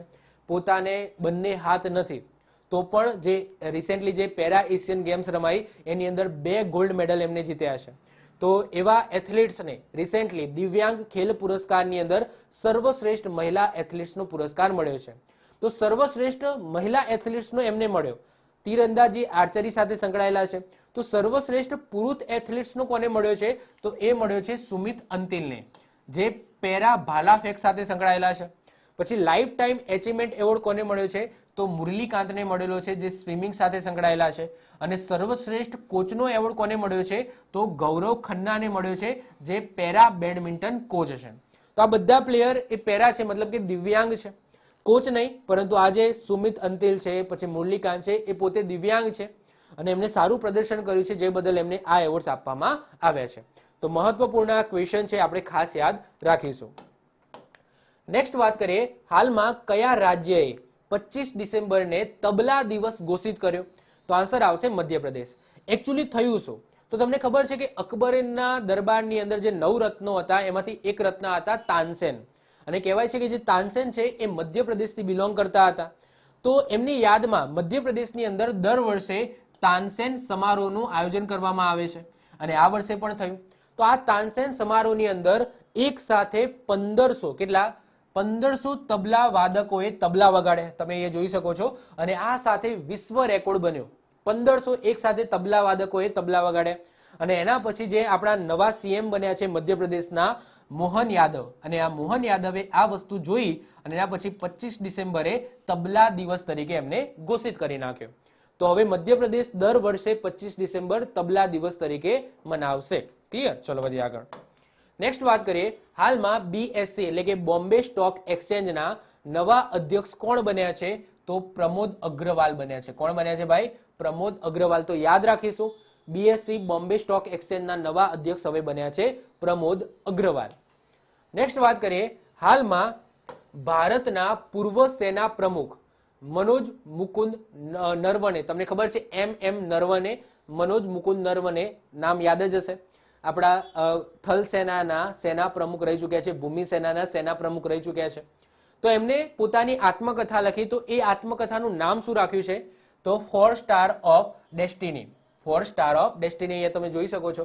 તો 4 સ્ટાર ઓફ ડેસ્ટિની, તો મનોજ મુકુંદ નરવણે, MM નરવણે પોતાની આત્મકથા લખી છે. આ બુકની અંદર શેની વાત કરવામાં આવી છે? તો આ બુકની અંદર એ સમય જ્યારે એ થલ સેનાના, ભૂમિ સેનાના જ્યારે હતા પ્રમુખ, એ સમયે જે ગલવાન ઘાટીની અંદર જે ચીન અને ભારત વચ્ચે જે યુદ્ધના સંજોગો બન્યા હતા, તો એની ડિટેલ્સમાં વાત આ પુસ્તકની અંદર કરવામાં આવી છે. તો જસ્ટ આપણે યાદ રાખીશું કે 4 સ્ટાર ઓફ ડેસ્ટિની પુસ્તક કોને લખ્યું છે? તો આપણા ભૂમિ સેનાના પૂર્વ પ્રમુખ મનોજ મુકુંદ નરવણે દ્વારા લખવામાં આવ્યું છે. નેક્સ્ટ વાત કરીએ, હાલમાં વીર બાલ દિવસ ક્યારે મનાવવામાં આવ્યો? તો 26 ડિસેમ્બરે મનાવવામાં આવ્યો. અને આ ખાસ યાદ રાખજો, કારણ કે આ દિવસ મનાવવાની શરૂઆત 2022માં થઈ હતી, એટલે કે ગયા વર્ષે જ થઈ હતી. તો આ એનું બીજું સંસ્કરણ છે. તો વીર બાલ દિવસ કેમ મનાવીએ છીએ? તો શીખ સમુદાયના જે 10મા ગુરુ છે, ગુરુ ગોવિંદસિંહજી, એમના 2 પુત્રો હતા. પુત્ર બાબા ફતેહસિંહ અને જોરાવરસિંહ, જેમની હત્યા કરી દેવામાં આવી હતી. તો એમના સ્મરણાર્થે, એમને યાદ અર્થે આ દિવસ મનાવવામાં આવે છે વીર બાલ દિવસ, જેની શરૂઆત 2022થી જ થઈ છે. જ્યારે રાષ્ટ્રીય બાલ દિવસ ક્યારે મનાવવામાં આવે છે? તો યાદ રાખજો, 14 નવેમ્બર જવાહરલાલ નહેરુની જન્મજયંતિ આવે છે 14 નવેમ્બર, જે દિવસે આપણે રાષ્ટ્રીય બાલ દિવસ મનાવીએ છીએ. જ્યારે આ વીર બાલ દિવસ છે જે આપણે 26 ડિસેમ્બરે મનાવીએ છીએ. ક્લિયર? ચલો નેક્સ્ટ વાત કરીએ, હાલમાં કયા મંત્રાલય દ્વારા ભૂમિ રાશિ પોર્ટલ લોન્ચ કર્યું છે? તો સડક પરિવહન અને રાજમાર્ગ મંત્રાલય દ્વારા કરવામાં આવ્યું છે. આપણા સડક મંત્રી કોણ છે? તો નીતિન ગડકરી છે. હવે આ જો નામથી જ ખબર પડી જાય છે, ભૂમિ રાશિ પોર્ટલ, એટલે કે અહીંયા પૈસાની વાત થઈ રહી છે અને જમીનની વાત થઈ રહી છે. તો નીતિન ગડકરીએ આ કેમ પોર્ટલ લોન્ચ કર્યું છે? તો જ્યારે પણ કોઈ રોડ બનતો હોય તો ત્યાંની જે જમીનો છે, જે ખેડૂતો છે, એની જમીન સંપાદન કરવી પડે. એટલે કે કોઈના ખેતરમાંથી રોડ જતો હોય તો એમને જે પણ યોગ્ય પૈસા છે એ આપીને, જેટલા પણ પૈસા, મતલબ કે જે પણ સરકાર દ્વારા નક્કી કરવામાં આવે છે, પૈસા આપીને ફટાફટ કાર્યવાહી થાય, એ બદલ આ પોર્ટલ લોન્ચ કરવામાં આવ્યું છે.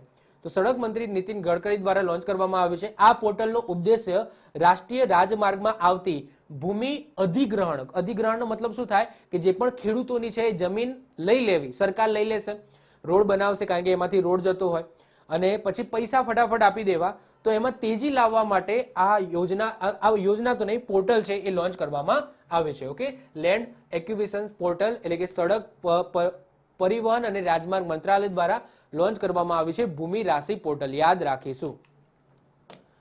નેક્સ્ટ વાત કરીએ, હાલમાં INS ઇમ્ફાલ નૌસેનામાં સામેલ કરવામાં આવ્યું. એનું નિર્માણ કોને કર્યું છે? તો એનું નિર્માણ કર્યું છે મજગાંવ ડોક શિપયાર્ડ લિમિટેડ. ક્યાં આવેલું છે? મુંબઈની અંદર આવેલું છે. આ જે INS ઇમ્ફાલ છે એ એક યોજના છે 15B. તો 15B પ્રોજેક્ટ અંતર્ગત આ બનાવવામાં આવ્યું છે. એકચ્યુઅલી 15B પ્રોજેક્ટ અંતર્ગત આપણે 4 આ ટાઈપના લડાકુ જહાજ છે એ બનાવવાના છે. કયા કયા છે? જો અહીંયા લખેલું છે. 15B અંતર્ગત અગાઉ આપણે INS વિશાખાપટ્ટનમ, INS મોરમુગાવ અને આ ત્રીજા નંબરનું INS ઇમ્ફાલ છે એ નૌસેનાની અંદર સામેલ કરી દીધું.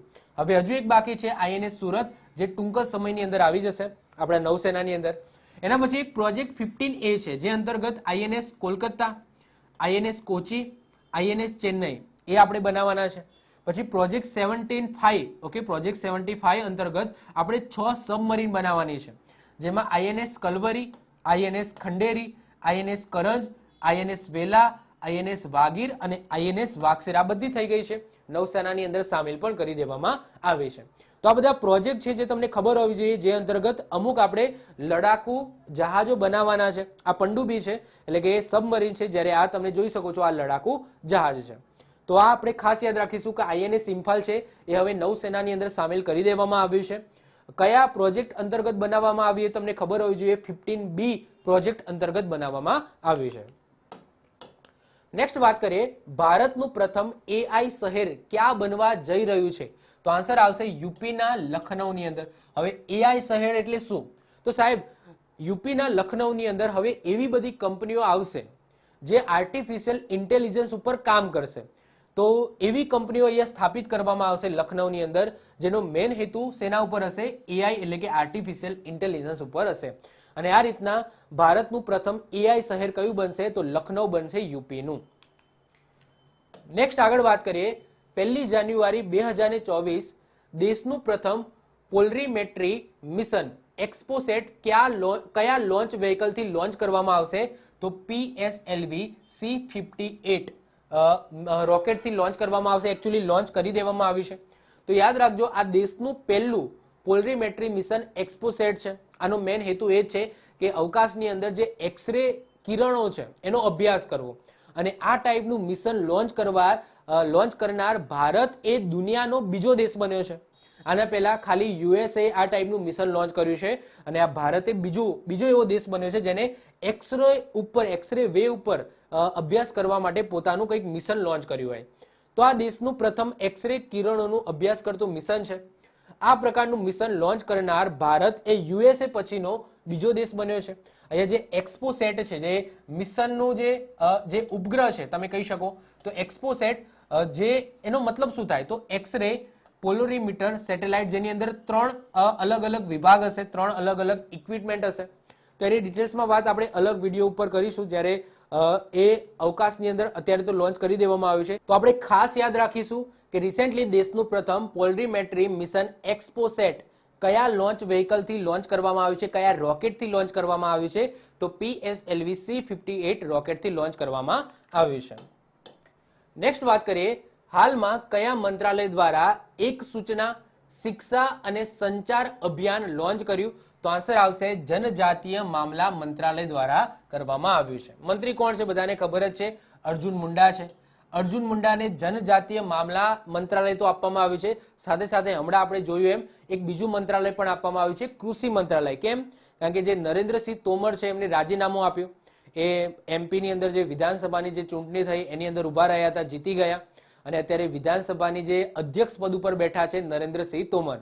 તો એમને રાજીનામું આપ્યું, તો અર્જુન મુંડા ઉપર અતિરિક્ત ભાર કૃષિ મંત્રાલય પણ મૂકવામાં આવ્યું છે. વાત કરીએ આની, તો એક સૂચના, શિક્ષા અને સંચાર અભિયાન નો ઉદ્દેશ્ય એ છે કે જે સરકારની યોજનાઓ છે એની જે માહિતી છે એ જનજાતીય આદિવાસી વિસ્તાર સુધી પહોંચે, એ લોકો સુધી પહોંચે. સરકાર યોજનાઓ તો લોન્ચ કરે છે, પરંતુ એ યોજના એ યોગ્ય વ્યક્તિ જેને એને લાભ લેવાનો છે, એ યોજનાનો લાભ મળવાનો છે, એ વ્યક્તિ સુધી જ પહોંચે, નહીં તો એ યોજના કોઈ કામની નથી. તો આનો મેઇન હેતુ એ જ છે કે જે સરકારની યોજનાઓ છે જનજાતીય લોકો માટેની, તો એ યોજના એ વ્યક્તિઓ સુધી પહોંચે.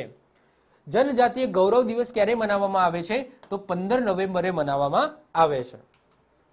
નેક્સ્ટ વાત કરીએ, હાલમાં ભારતનું પ્રથમ જાયરોકોપ્ટર એર સફારી ક્યાં શરૂ કરવામાં આવી છે? તો ઉત્તરાખંડની અંદર શરૂ કરવામાં આવે છે. અહીંયા તમે જોઈ શકો છો. તો હેલિકોપ્ટરનું નાનું વર્ઝન તમે કહી શકો, એને શું કહેવામાં આવે છે? જાયરોકોપ્ટર કહેવામાં આવે છે. તો આ જાયરોકોપ્ટર એર સફારી ઉત્તરાખંડની અંદર શરૂ કરવામાં આવી છે. જાયરોકોપ્ટર એટલે તમે કહી શકો નાનું હેલિકોપ્ટર. જાયરોકોપ્ટર દ્વારા ઉત્તરાખંડના ઋષિકેશમાં હવાઈ સફારી કરવામાં આવશે, જેમાં તમને આજુબાજુનું જે નેચરલ વ્યૂ છે એ તમને ઉપર બેસીને તમે સારી રીતના નિહાળી શકો છો. તો આવી સરસ મજાનું કહી શકાય જાયરોકોપ્ટર, એની સુવિધા, એની સફારી છે એ શરૂ કરવામાં આવી છે ઉત્તરાખંડના ઋષિકેશની અંદર. ઓકે, ચલો વધીએ આગળ. નેક્સ્ટ વાત કરીએ, હાલમાં અયોધ્યા જંકશનનું નામ બદલીને શું કરવામાં આવ્યું? તો અયોધ્યા ધામ રેલવે સ્ટેશન કરવામાં આવ્યું. યાદ રાખજો, હમણાં એરપોર્ટની વાત થતી હતી કે જે અયોધ્યા એરપોર્ટ છે એનું નામ બદલીને શું કરવામાં આવ્યું? તો મહર્ષિ વાલ્મીકી એરપોર્ટ અયોધ્યા ધામ એ કરવામાં આવ્યું છે. જ્યારે અહીંયા વાત થાય છે રેલવે જંકશનની, તો જે અયોધ્યા રેલવે જંકશન છે એનું નામ બદલીને હવે અયોધ્યા ધામ રેલવે સ્ટેશન કરી દેવામાં આવ્યું છે. ઉત્તર પ્રદેશનું પ્રથમ સોલર સિટી એ અયોધ્યા બનશે, એ પણ તમને ખબર હોવી જોઈએ.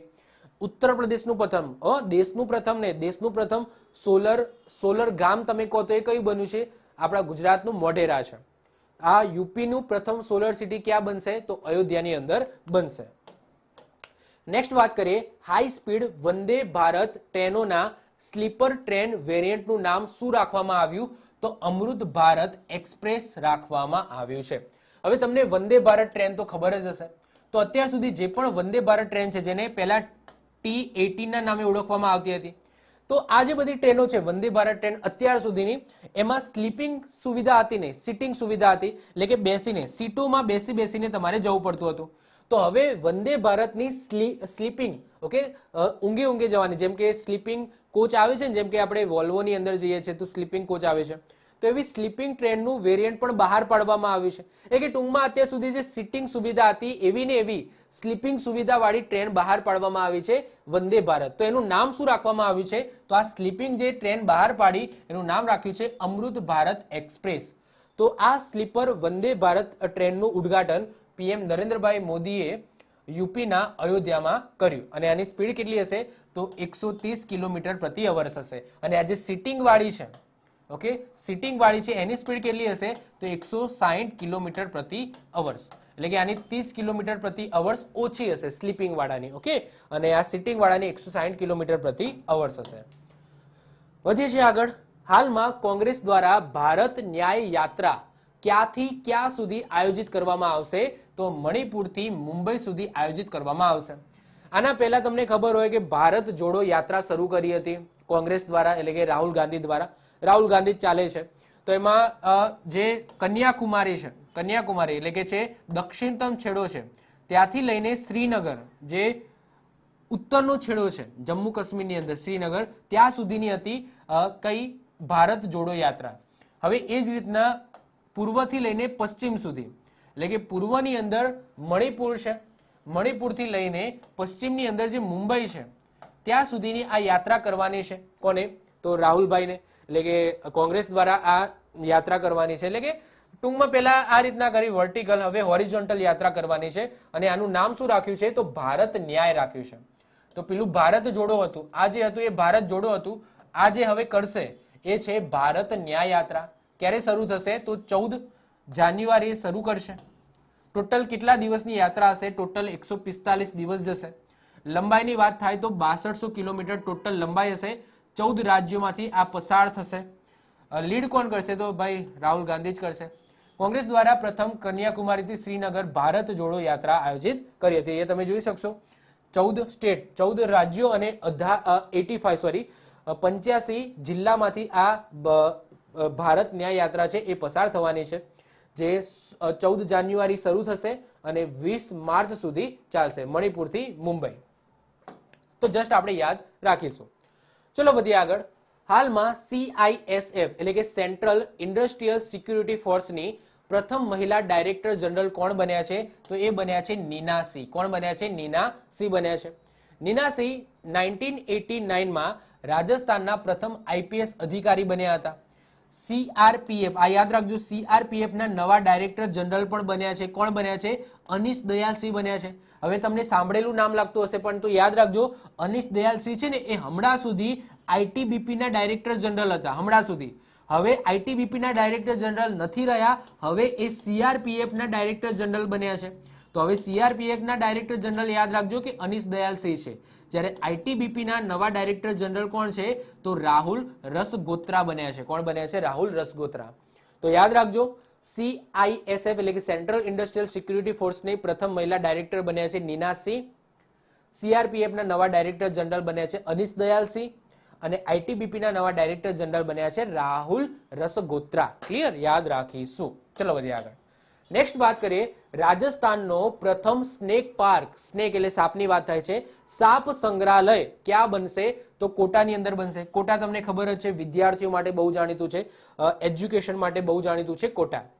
આ સાથે આ પાર્કમાં સાપ ઉપર કોઈને રિસર્ચ કરવું હોય ને તો એની પણ સુવિધા કરી આપવામાં આવશે. કોઈ વ્યક્તિને સાપમાં ઇન્ટરેસ્ટ હોય અને સાપ ઉપર કંઈક રિસર્ચ કરવા માંગતો હોય, કંઈક સંશોધન કરવા માંગતો હોય તો એની પણ સુવિધા અહીંયા જોવા મળશે.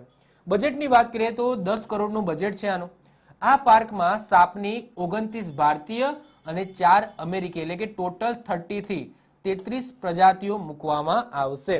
જેના ઉપર કોઈને રિસર્ચ કરવું હોય તો એની પણ સુવિધા કરી આપવામાં આવશે. કઈ જગ્યાએ? રાજસ્થાનના કોટાની અંદર બનવાનું છે સ્નેક પાર્ક.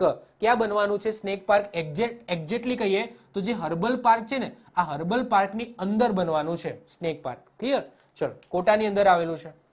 નેક્સ્ટ વાત કરીએ, હાલમાં why Bharat matters, why Bharat matters નામની પુસ્તક કોણે લખી છે? તો આપણા અત્યારના કરંટ કેન્દ્રીય વિદેશ મંત્રી છે એસ જયશંકર સાહેબ, સુબ્રમણ્યમ જયશંકર સાહેબ, એમના દ્વારા આ પુસ્તક લખવામાં આવી છે. કોણ છે? આપણા વિદેશ મંત્રી છે. અને આ પુસ્તકનું તમે વિમોચન તમે જોઈ શકો છો, પીએમ નરેન્દ્રભાઈ મોદીએ કર્યું છે. તો યાદ રાખજો, મહત્વપૂર્ણ પુસ્તકનું નામ છે વાય ભારત મેટર્સ. કોણે લખી છે?